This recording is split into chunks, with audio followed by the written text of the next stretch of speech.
guys, my name is Ryan Langdon and I am now a PAC. I just passed the PANCE and I run the Instagram account PA Struggles. A lot of people have been reaching out to me asking what I did to pass the PANCE, how I studied.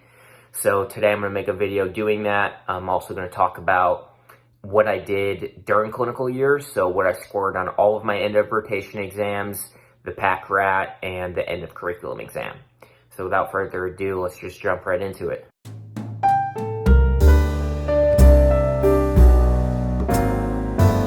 So when it comes to the end of rotation exams, I didn't study that much. I mainly just did questions. For a few of the exams, I used some study tools, which I'll talk about. But for most of them, I just used Roche.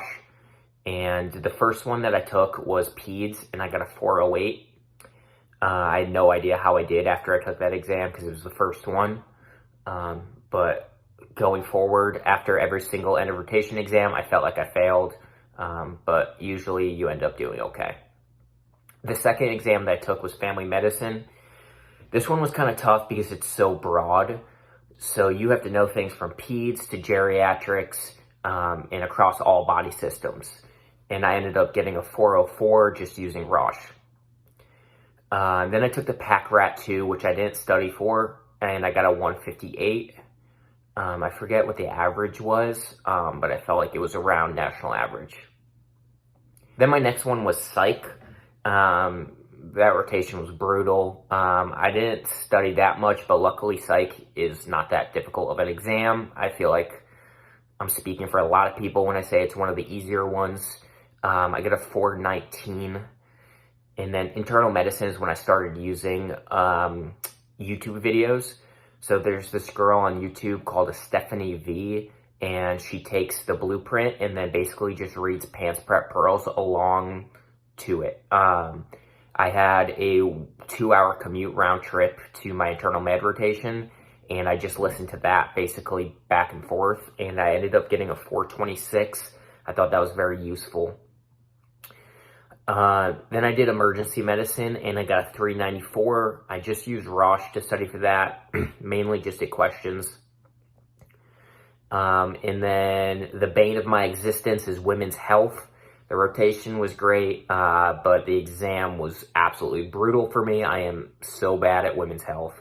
I try my best, ladies. I apologize. I got a 365.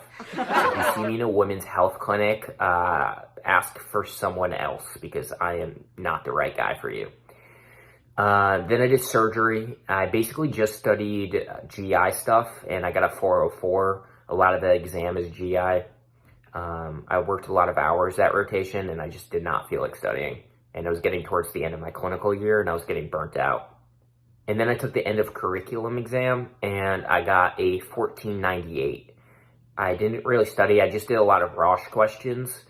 I think the national average was 15 or something around there, so it was a little bit below average. And then I graduated, and I had to study for the PANCE.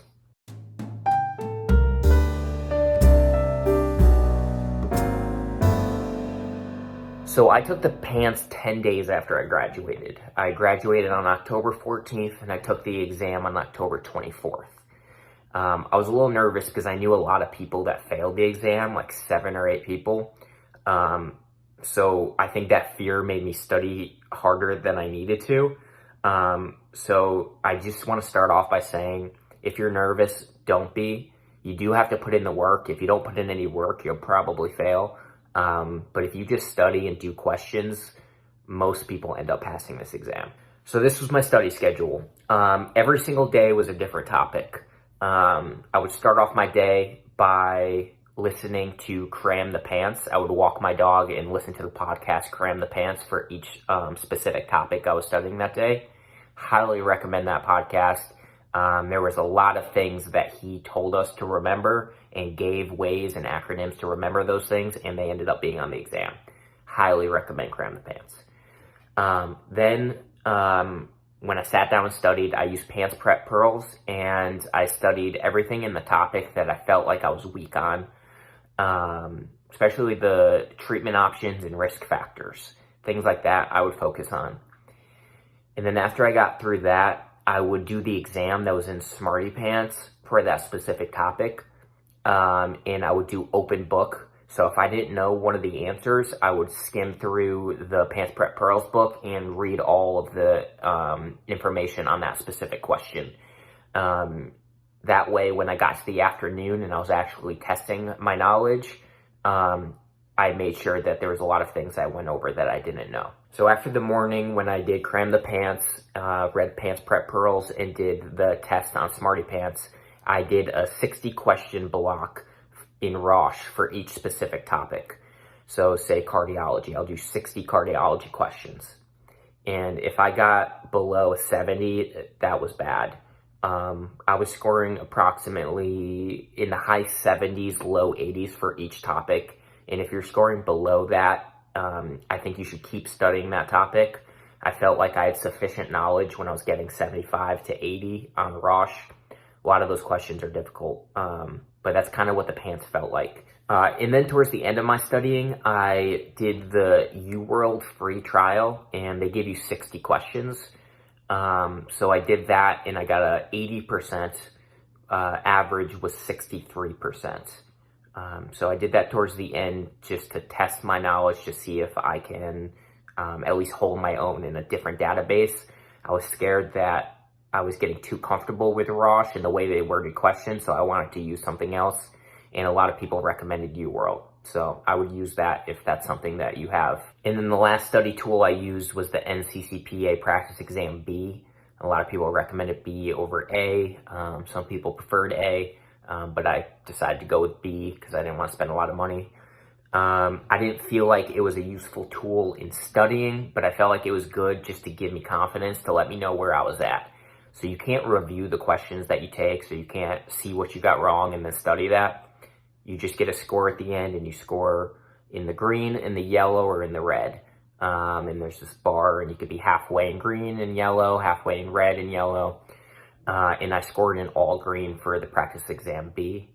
But I talked to a lot of people, and I put a poll on my Instagram, and the majority of people scored in halfway between yellow and green.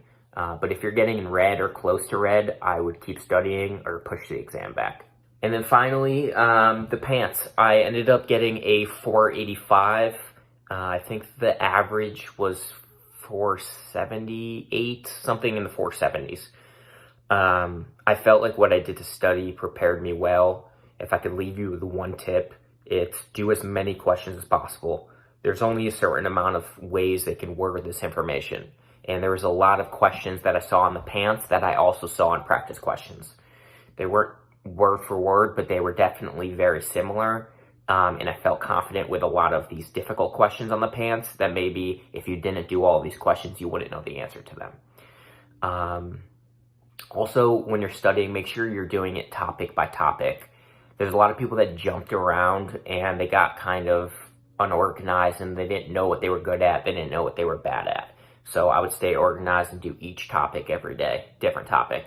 And then make sure you go back to those topics and just touch on them a little bit. So if you're watching this video because you're nervous, it's easy for me to say you shouldn't be nervous. But if you put in the work, you did fine on all your other exams, you should be okay. If you are kind of a borderline student, make sure you're getting in the 70s on Roche or in UWorld, and you'll be okay. I talked to the people that failed, and the number one thing that they felt like was the reason was they didn't do enough questions. So at the end of the day, do questions. Do as many questions as you possibly can. Throughout all of clinical year, you should be doing questions and staying on top of the material. There's a lot to jam into a short period of time, so just make sure that you're doing everything you can to pass this exam. It feels good when you pass, and I wish you all the best of luck, and go get that PAC. Thanks.